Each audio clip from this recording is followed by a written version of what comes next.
premature ending. You are. But I would really like for us to say a prayer for Narahari Prabhu. Very much so. We didn't know he was in the hospital. We want to pray for his recovery.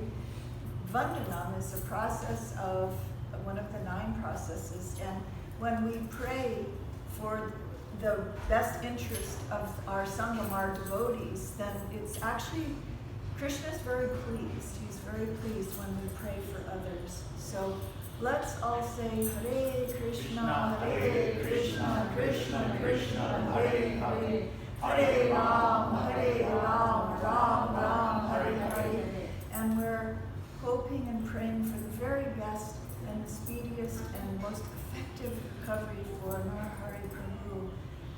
We want for we're caring about him. He's a devotee who's been an important part of this temple here for so many decades and decades and decades. And so we all wish for his quick recovery. So today we are studying Canto 3, Status 12, Chapter 9, Brahma's Prayers for Creative Energy, and verse 24. Om Namo Bhagavate Vasudevaya. Om Namo Bhagavate Vasudevaya. Om Namo Bhagavate Vasudevaya. Om Namo Bhagavate Vasudevaya.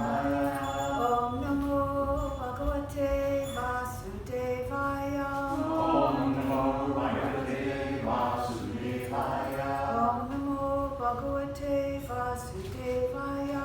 Om Namo Bhagavate Vasudevaya. I want to thank everybody for coming, and I want to pay my respectful obeisances to all the Vaishnava devotees of the Lord who are just like desire trees and can fulfill the desires of everyone. Fulfill the desires of the fallen conditioned souls. Hare Krishna. Vancha Kalpatruvyascha Kripasinubhayavacha Patitana Pavani Vaishnavebhyo Namo Namaha. This verse really struck home to me very deeply and profoundly. I felt it at the core of my being studying this verse today. And I really appreciate the timely nature of the eternal truths in the Srimad Bhagavatam. Navi Radad Iha Sato Mavasi Yasya Pumso Navi Radad Iha Sato Mavasi Yasya Pumso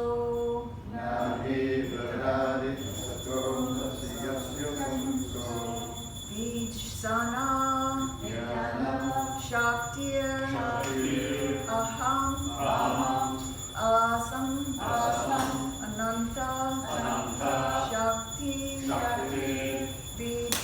Vijsana Shaktir Aham Asam Ananta Shakti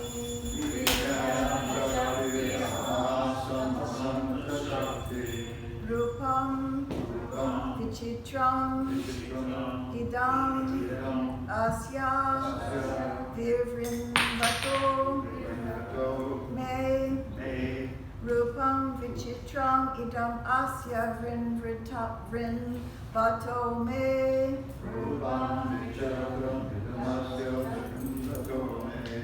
Me Ma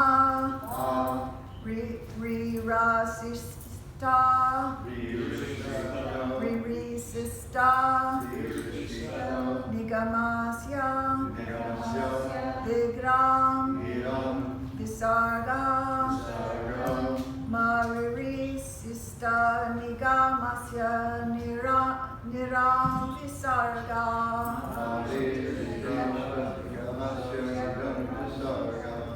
Navi Radar Iha Sato Mabasi Yasya Pumso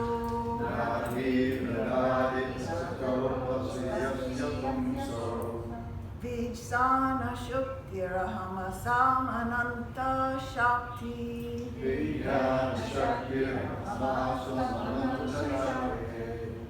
Rupam Vichitram Idam Asya Virin Vatomehe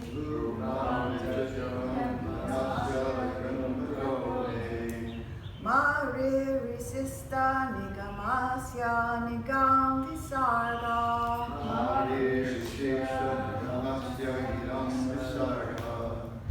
Nabi Hridadi Hasato Mambasi Asya Pumso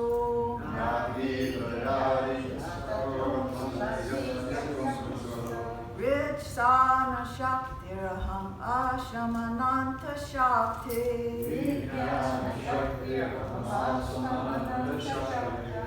Rupam Vichitram Idam Asya Vridin Vatome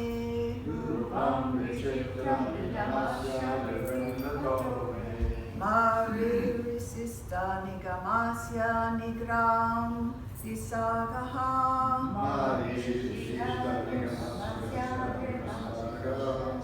Nabi Hridadi Hasato Mumbasi Yasya Pumso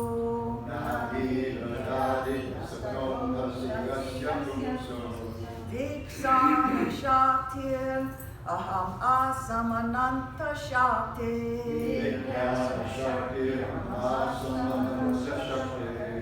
Rupam Vichitram Idam Asya Vivrina Vrinvato Home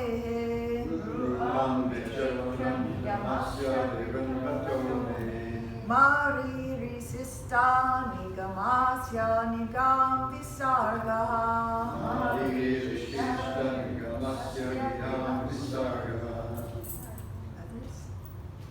Nati Pradadi Satom Hasi Yasya Pumso Nabi Hridadi Hasatom Vasi Yasya Pumso Vijnana Shakti Ramasam Ananta Shakti Vidyana Shakti Ramasananta Shakti Rupam Vichitram Idamasya Vivrindatone Rupam Vichitram Idam Asya Vivrinvatome Rishishta Nigamasya Idam Visarga Maririsista Nigamasya Shiram Visarga Nabi Hridadi Hasato Imbasirasya Nabi Hridadi Hasato Mambasi Yasya Pumso Vidyana Shakti Ramasamananta Shakti Vidyana Shakti Ramasamananta Shakti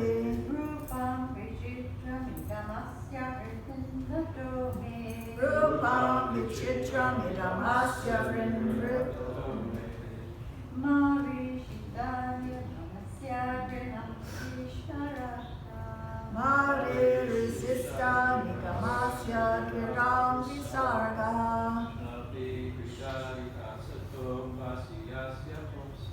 Nabi Hridadi Hasato Mambasi Yasya Pumso Vidyana Shakti Ramasamananta Shakti Rupam Vichitram Idam Asya Vrinvatome Maririsista Nigamasya Giram Visarga Nabi Hasato Vimasi Yasya Pumso Nabi Hridadi Hasato Mambasi Yasya Pumso Vijnana Shakti Ramasamananta Shakti Vidyana Shakti Ramasamananda Shakti Rupam Vichitram Namasya Vivrinvatome Rupam Vichitram Idam Asya Vrinvatome Maririshista Nigamasya Grinam Visarga Maririsista Nigamasya Giram Visarga Nabi Hridat from the navel lake From the navel lake Iha in this millennium Sata lying lying Ambasi Ambasi in the water in the water Yasya, one whose, whom sa, of the personality of Godhead. Vigyasa, Vigyana, of the total universe. Shakti, energy. Aham, I. Asam, was born. Ananta, unlimited. Shakti, of the powerful. Rupam, form. Vichitram, variegated. Idam, this.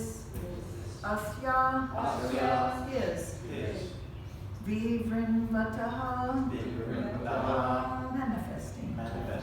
May, unto me. Ma, may not. Ririsista, vanish. Nigamasya, of the Vedas. Nigam, Nirgam, of the sounds. Visharga, vibration. Translation and purport by His Divine Grace, A.C. Bhaktivedanta Swami Srila Prabhupada. The Lord's potencies are innumerable. He lies down in the water of devastation. I am born as the total universal energy from the navel lake in which the lotus sprouts. I am now engaged in manifesting His diverse energies in the form of the cosmic manifestation. I therefore pray that in the course of my material activities, I may not be deviated from the vibration of the Vedic hymns. Repeat after me. The Lord's potencies are innumerable. He lies down in the water of devastation. I am born as the total universal energy. From the navel lake in which the lotus sprouts. I am now engaged in manifesting His diverse energies in the form of the cosmic manifestation. I therefore pray that in the course of my material activities, I may not be deviated from the vibration of the Vedic hymns. Purport. Every person engaged in the transcendental loving service of the Lord in this material world is prone to so many material activities. If one is not strong enough to protect himself against the onslaught of material affection, he may be diverted from the spiritual energy. In the material creation, Brahma has to create all kinds of living entities with bodies suitable to their material conditions. Brahma wants to be protected by the Lord because he has to contact many, many vicious living entities. An ordinary Brahmin may fall from the Brahma-tejas, or the power of Brahminical excellence, due to his association with many fallen conditioned souls. Brahma, as the supermost Brahmana, is afraid of such a fall down, and therefore he prays to the Lord for protection. This is a warning for one and all in the spiritual advancement of life. Unless one is sufficiently protected by the Lord, one may fall down from his spiritual position. Therefore, one has to pray constantly to the Lord for protection and the blessing to carry out one's duty. Lord Chaitanya also entrusted his missionary work to his devotees and assured them of his protection against the onslaught of material affection. The path of spiritual life is stated in the Vedas to be like the edge of a sharpened razor. A little inattentiveness may at once create havoc and bloodshed, but one who is completely surrendered soul, always seeking protection from the Lord in the discharge of his entrusted duties, has no fear of falling into material contamination. That's heavy for me. It's very heavy because one could say Lord Brahma is, what material activities is he engaged in? He's engaged in service to Krishna. So, but he's in touch with matter. He's in touch with that, and it can. And he's also the first created living entity. There's that little saying, it says, absolute power corrupts absolutely. So he is fearful of becoming contaminated by this, the I, me, mine, the conception that he is the creator. It can very easily happen, as we have heard how he stole all the cows and calves and put them in a cave, and a moment later came back. He was just trying to test Krishna and forgot at that particular moment. He's just been born. He's born from the navel lake. It's explained that the Lord's navel is like a lake from which the lotus sprouted. So he's saying, you are the maintainer, you are the protector, you are the suna bonum, the complete confluence and fulcrum of everything. Everything is coming from you, everything is going to you. If anyone ever imagined that there was some kind of a competition between the Brahma, Shiva, and Vishnu, one could just look at this creation epic and see that the maintainer of everything is within Vishnu, and from his navel lake comes Brahma. And at some point when the four Kumaras wouldn't follow their father's instructions to become progenitors of mankind, because they said, wait a second, we have a higher purpose. We're not getting involved in this mess. We are not going to do the progeny thing. We don't want to become progenitors. And we're going to even become just eternally 4 or 5-year-old boys. We're not going to grow up. Forget it. It's the original Peter Pan epic. Nope, not growing up. We're just not going there. Everything has source in Vedic literature. And Lord Brahma, their father, was like, wait a second, you're supposed to help me out here. You're my sons, and you're supposed to be helping me in populating the universe and becoming a progenitor. And so he became annoyed. And then came Lord Shiva out of the annoyance of the Lord. Out of the annoyance came Rudra. Lord Shiva came. So if we look at how the creation is taking place, it's Vishnu, then Brahma, then Shiva, how can we say, one is that Shiva is supreme? It's not possible. And even Lord Brahma, if there's nobody who's qualified to take the position of Lord Brahma, the Lord expands himself to take the post. There are posts. There are posts that are there for people to take. Every post is a post. I am not the post. We are not the post. This is our service for a certain period of time as needed. And then we can go on to do some other service later on. We're not stuck in a post. I am not the temple president. I'm temporarily holding a post of temple president. But that's not me. It's not my constitutional position. I'm not part and parcel of Krishna as temple president. No, that's just a very temporary situation. So we have to never become overwhelmed. And that overwhelm, we have to pray for. Lord, please, we want to constantly remember you. Who is the supreme? Who is everything is coming from and everything is going to? We're dependent on you, dear Lord. Fully dependent on you. And we need your protection. We're like little children, without which we're like little sparks jumping from the fire. If we're separated from the fire, it's easy. We can become extinguished. But if we're connected to the source, we can stay in that enthusiastic, burning ember position, and we can infect people with Krishna consciousness. But if we go out and we get infected and we fall down into Maya, it reminds me of Father Damien. He was a great saintly person on the island of Molokai, and he had a leper colony, and he tended to the lepers. He cared about them, and he took care of them. But eventually he became a leper and he died.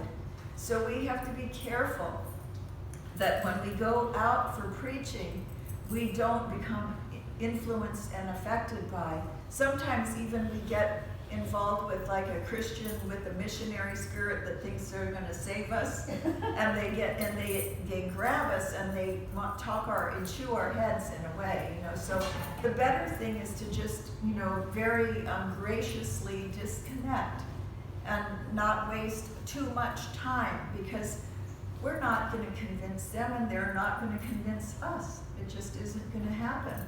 Once, when I was a new devotee, I think I'd been in the temple 2 years, they finally let me go home for Christmas, and I went to a church service with my dear, dear girlfriend, Pentecostal. And they all thought they would save me. After the service, they came around and they were chanting tongues, and I loved it. I was relishing. In the service, I felt, I enjoyed their expression of God consciousness, and I relished. And they thought they would save me. They honestly thought if they gathered around, they'd save my soul. And of course, at the end of the day, I went back to the temple because I have my family of origin. I appreciated their expression of spirituality, but I also wasn't going to stray away from my own tradition. So they were upset about it. Like, they had some concept that theirs was better than ours. And so that was most unfortunate. So we have to continuously understand with humility that we're dependent upon Krishna and we need his protection. And that's really what this verse is about. We don't want to become entangled. We have to remain detached. And the easiest way to get entangled is by material affection, attraction.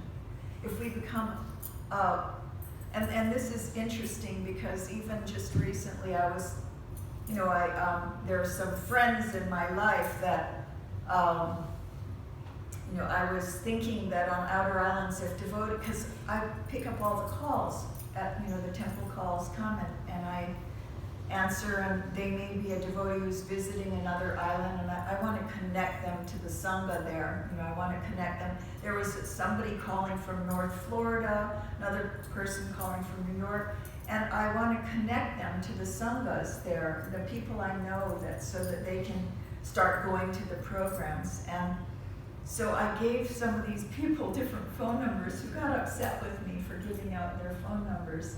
And I felt hurt because they were friends, and I thought I misunderstood because I thought we were an outreach program trying to preach. And I get very confused. And what was really confusing to me was my material affection of friendship with the person. That was the thing. I had expectation connected to my friendly affection for the person. And so that's the thing that stung. My affection stung me because I gave them so much power to that if they didn't live up to my expectation as a friend, that I could feel disappointment. And what was it really? It was really my affection for them that gave them the power to hurt me. And it wasn't them, it wasn't them at all. It was an issue that somehow I felt strongly about and having friendship. I started calling some of the temples, the people who, and I go online and try to find the phone number of the temple to call them, and nobody was picking up.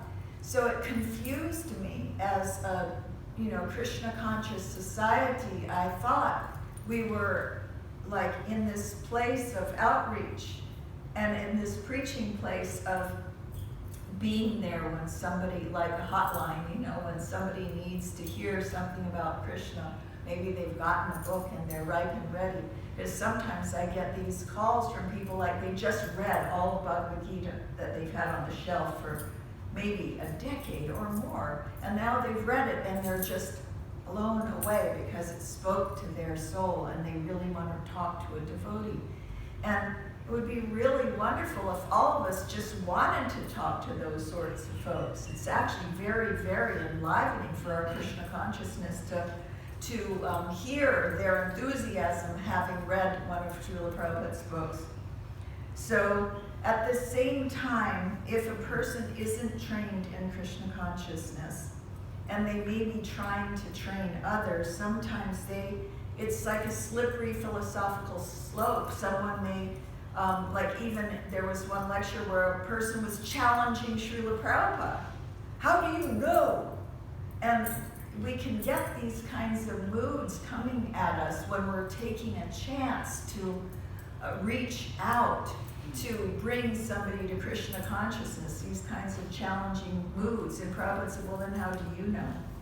You know, he just asked the same questions back to the person. You know, the very same, he didn't have the same mood that they did, but he just mirrored it back to them, and that was the end of their argument there. But there's two things: humility. To be teachable, we always have to maintain a position of humility. Like, what am I supposed to learn from the situation? Even if it's pain and suffering, it's not about the people, it's an issue. My own maybe false ego is inflamed in this way or another. And so when I'm really, really humble, and I really want to stay in the protection of the Lord, I ask, okay, what Lord do you want to, what Chaitya Guru do you want to teach me through this situation? I need to learn something. And so we maintain this protection. And as yesterday, Ashram Maharaj was talking about those symptoms of surrender, what are they? What are they? And that, again, that was the accepting everything favorable. And actually, if we really are very, very humble, we can somehow make an opportunity, something that seems like a stumbling block, into a stepping stone. If we're really humble and we really want to be teachable, we can go through the process of it rather than stay in a painful false ego position. We can go through the process and learn something from it. So we accept everything that's favorable, and we accept that everything's favorable. We reject everything that's unfavorable. Some things are just like, you know, when someone is in a situation where the principles are being broken. Prabhupada instructed me personally, he said, don't associate with such a person. If they're breaking the principles, just pull away from them. You know, don't associate. Everyone has a choice. So we try to associate with those who are following Krishna consciousness, because there's a law of physics called the law of equilibration. It's a mundane material law, but it applies here. The law of equilibration is when you take two batteries, one completely empty and the other completely full, and you run energy, there's a connection with those two batteries.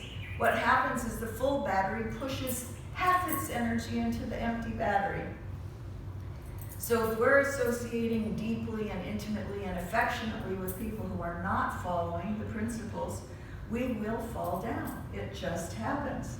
We're not as powerful as Lord Nityananda that could go to, you know, or Srila Prabhupada, who went to the Bowery or the Haight, places where outrageous sinful activity were taking place. We have to always stay in the association of devotees. Prabhupada set up the buddy system, like I had referred to before, to keep us safe, so that we're always in the association of somebody who's following strictly. So we think, oh, I remember when I was a new devotee, what is this fear of Maya? I don't know what they're talking about. I don't fear Maya. I really didn't fear it. I'm like 52 years later, I'm terrified. Is that advancement of Maya? Yes, I do not want to go there. I don't want to be affectionate in a Mayic way. You know, it's painful.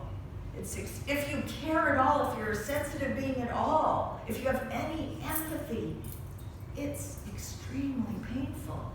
Therefore, one sees the opulence of detachment and renunciation is truly an opulence. It's truly an amazing opulence that I can detach with love, not with repulsion or rejection, but with love.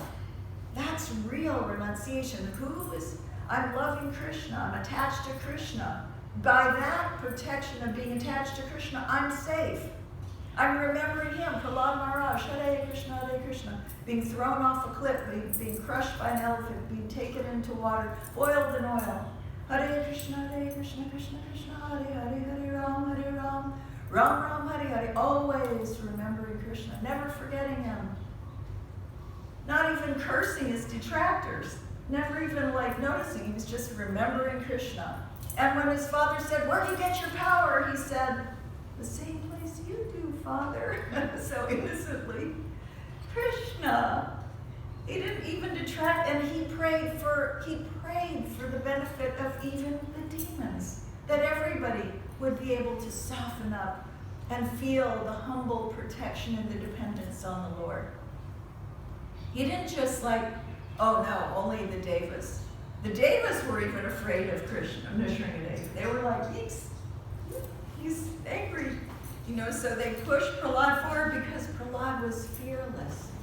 He was always, he knew the Lord was there to protect him. So these six symptoms of surrender that Maharaj was tuning us into yesterday: accepting things favorable to the Lord, rejecting everything unfavorable, knowing Krishna is my protector, he is maintaining me. I fully surrender to him. Just like a little child, we surrender to our parents. They take care of us in every way. We're completely and totally dependent. And full dedication of body, mind, words into the Supreme. And humility. It starts with humility and it ends with humility. Because Srila Bhaktivinoda Thakur, he showed us the way. It started with humility. And when he started to sing these beautiful songs, he sang about humility. And then he talked about surrendering ourselves. When you think about what brought you to Krishna consciousness originally, yes, I wanted to learn. At all costs, I wanted to learn. I needed to know. So I humbly approached, and I completely gave up everything, my whole life, just as so many of you young ones are doing now. It's very refreshing to see you completely adjust your life, and you give up all the old habits and even detach from so many of the objects of your previous life. It's full surrender. It takes full surrender. Full surrender, but it isn't like, okay, I surrendered on October 13th, and maybe I'll surrender in another 5 years. It's not exactly like a one-time deal. It's a daily dedication. Jai Moment to Shri moment. Bhakti. Jai Shri Panchatattva Jai. It's a moment-to-moment process of remembering Krishna, because as soon as we forget, we get bitten by material affection and attachment. I used to say I'm the most attached person I ever met. I'm so sentimental, I'm so romantic. Boy, I'm getting cured, I have to say. Because it's painful. It's very painful to be attached. It's very painful to be romantic. Unless it's in relation to Krishna. It's very, very painful to be all sentimental like this, unless it's in relation to Krishna. Even with my mother, seeing her predicament and trying to solve her problems and sort through its tremendous amount of service to Mataji, that attachment that we have to taking care of our family members. It's dutiful. We have to do these things. But we have to also add Krishna to the equation. It's very important. We can't let them degrade our consciousness. So we start with humility and self-surrender. It's so important. It's necessary. So humility, one of the things, enthusiasm and gratitude is like the flip side, of humility and needing protection. When we feel protected, like I know when I dab myself with Nishringa oil and I'm feeling really protected, I've done my Narayana Kavacha and I'm very enthusiastic because the Lord's protecting me.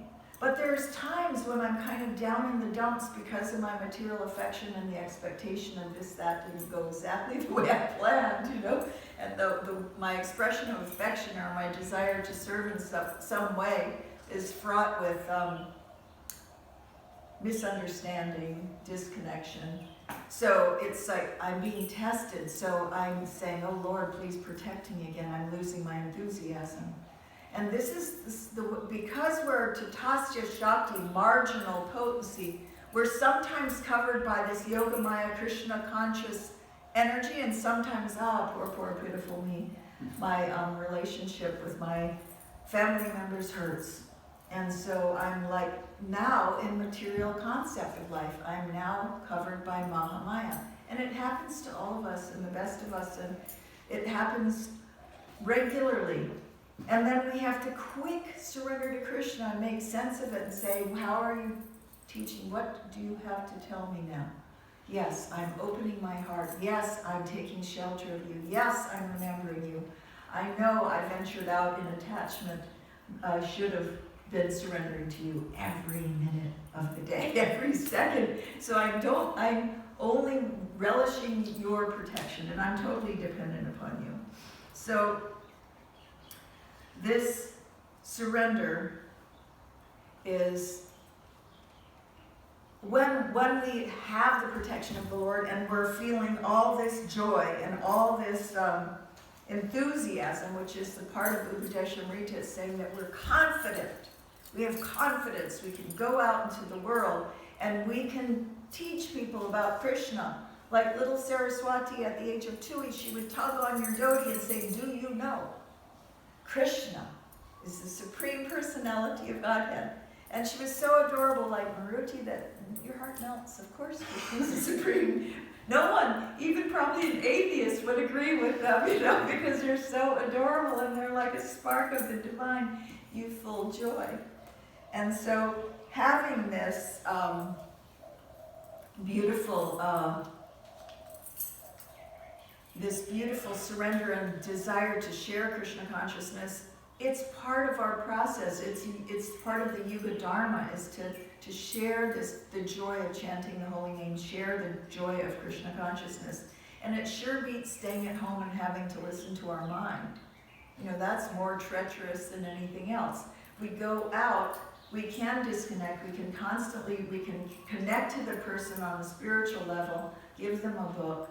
And I'm really enthused that there's a group of young devotees that are interested in and getting ready to and planning on going out and do some book distribution.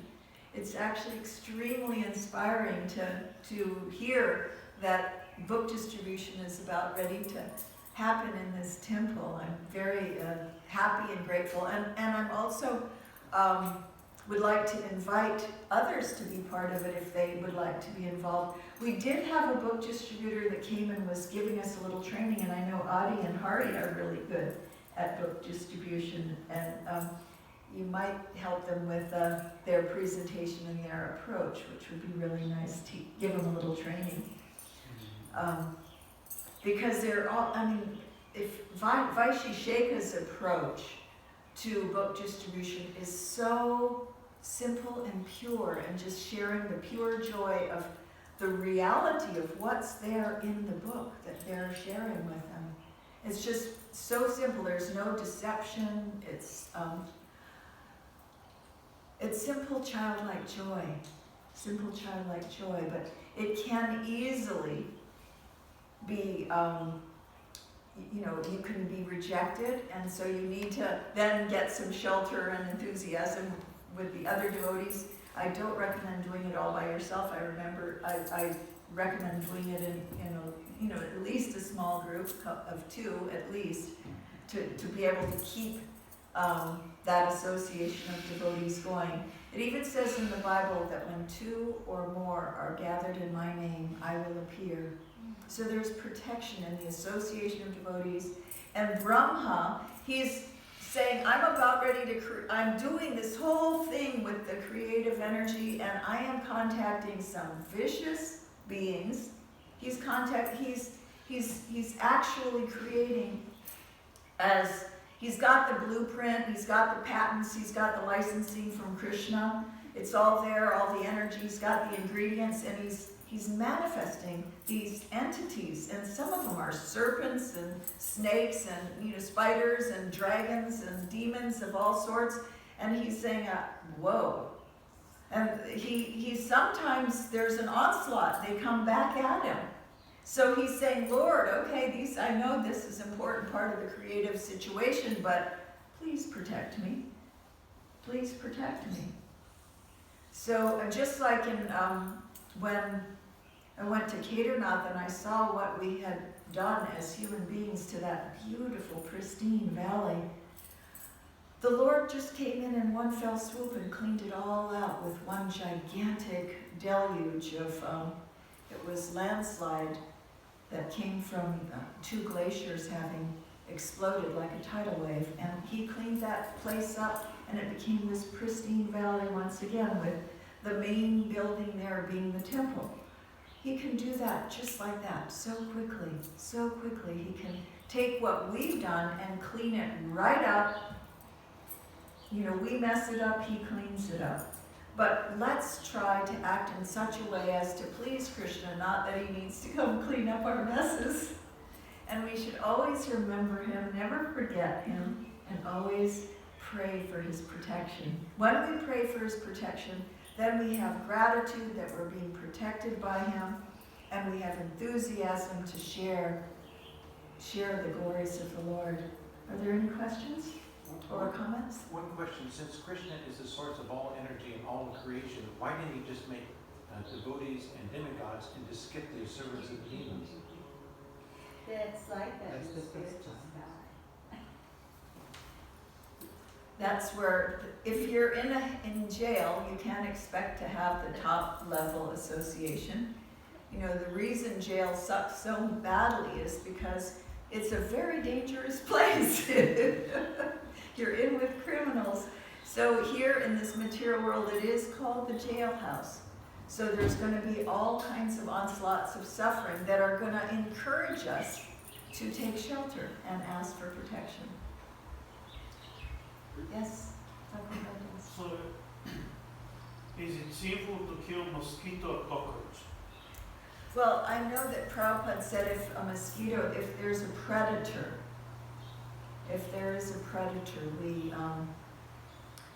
we can protect ourselves from the predator. As far as cockroaches, if we put out baits and they eat them, that's their, cleanliness is extremely important. When we had mice on the altar, Prabhupada said, get 2 cats and feed them mouse and milk. We didn't catch the mouse and feed it to them, they caught them themselves. That was their service. So we do not, this cleanliness program is, cleanliness, regularity, and punctuality are the 3 important cornerstones of deity worship, worshiping the Lord. So if something is going against cleanliness, like roaches, then we have to protect ourselves. We have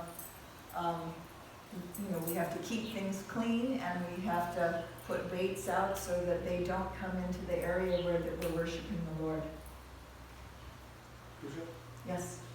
when you're talking about being attached, how do we, whatever our service may be, we may be attached to a particular service, whether it's, raising our children or book distribution, all these things.